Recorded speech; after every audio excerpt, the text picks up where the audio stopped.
roadmap of the Milky Way. So I believe it was Einstein that said that imagination is more important than knowledge. For us to explore the galaxy, we have to kind of have a roadmap, a mental roadmap or a written roadmap or both of what's involved. Like, before people started a business, they used to write a business plan, and even though not as many people do that anymore, there's still a lot of planning that goes into business. There's a lot of business planning that has to go into space travel. So right now, a lot of videos and thought leaders are talking about Mars and Elon Musk and Starship and what's involved in getting to Mars, the different types of propulsion, colonizing Mars, the living conditions on Mars, spacesuits on Mars, energy on Mars, energy storage on Mars. And I've done a number of videos on some of these topics, but our consciousness grows over time. It's kind of like when you conquer one mountain, and there's always another mountain out there. And I think that the energy towards getting to Mars will be even stronger if we have kind of like a bigger picture beyond that to kind of invigorate us as a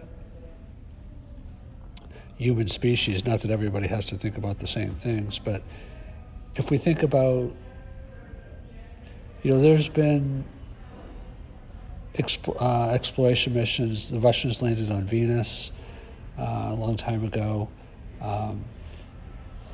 We're making plans, NASA and others, to have a permanent colony on the moon.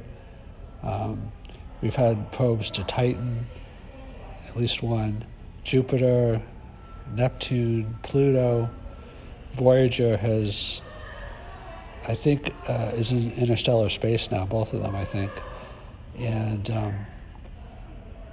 we've had probes to the sun, and there's energy and thought going into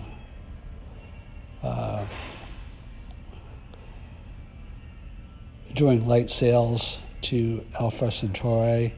I think Mark Zuckerberg is part of that, along with Yuri Milner.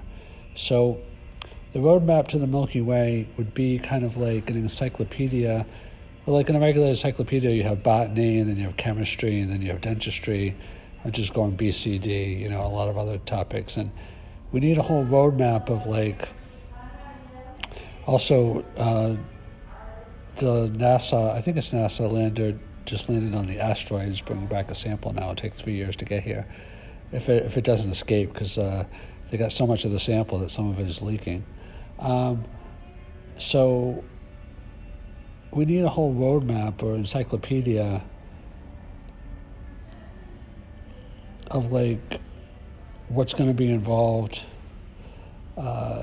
in terms of colonizing and exploring the solar system. What are the communications? What is the propulsion? What is the energy? I've had a podcast on Kardashev scale. Level 1 where you control the energy of your planet, level 2 where you control the energy of your solar system, level 3 where you can control the energy of your galaxy. And a lot goes into that, obviously.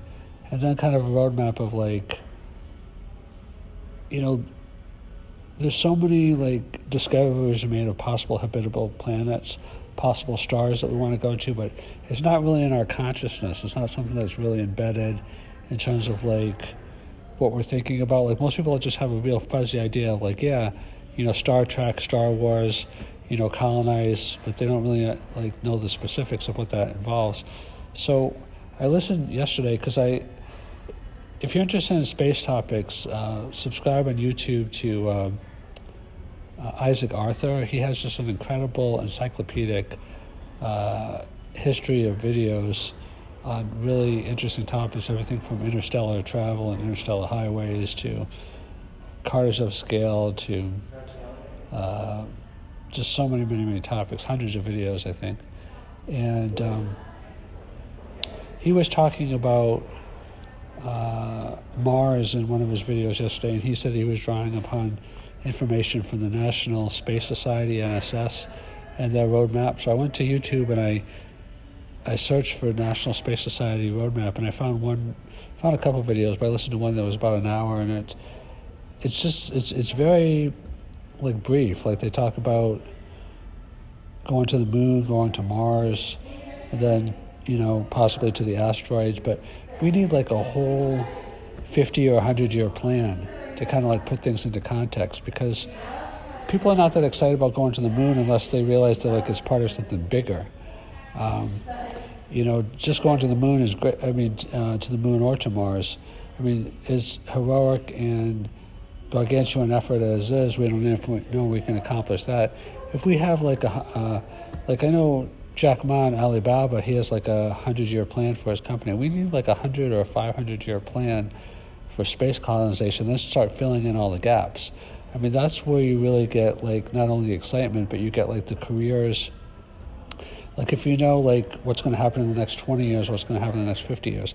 I'm not saying you can predict that far out, but if you have like, they say, Stephen Covey, one of his famous principles, he said, start with the end in mind. It's called, in business, it's called reverse engineering. There's a famous expression that says, if you don't know where you're going, then any road will do. It's kind of like we are just going kind of like haphazard into the wilderness. One person is going to, a lot of companies are going to low Earth orbit, a couple of companies are going to Mars, to the moon. Elon Musk is going to Mars. So, that's very ambitious, but there's a whole solar system, galaxy, and universe out there. And we need thought leaders that can kind of be thinking on a bigger scale. Musk is an incredible thinker because he's thinking on the Mars scale. But we need the thought leaders that can kind of think about the next 50 or 100 years and start saying, what are the other places in our solar system that we want to go to? What are the other places in the galaxy? How do we decide, what would colonization look like? How would the different points be connected? That's like a highway. It connects like different cities. Like what would cities look like on planets? What would be like the representation of Los Angeles to New York, to Chicago, to Shanghai, to Tokyo? What would that look like on a solar system scale? What would that look like on a galaxy scale? What would be the technology involved? What would be the communications involved? What would be the commerce involved? What would be the energy involved? What would be the transportation involved? What would be the relationships involved? How would society function? How would culture and art function? Those are some of the questions that we need to start examining in a much bigger and broader way. Like Jimmy Wales, I just listened to a podcast on him where he described Wikipedia. He also has a company called Wikia, which is fandom, which is the paid version, and then he has a social network also. But he was talking about the principles of how we got everybody involved by making it a not-for-profit and opening it up to everyone. If we had like a wiki devoted to, like a Wikipedia just devoted to the next 50, 100 years in space, and it became as filled in as Wikipedia is today, then we could have like some kind of like collective vision or collective study in terms of what this really means.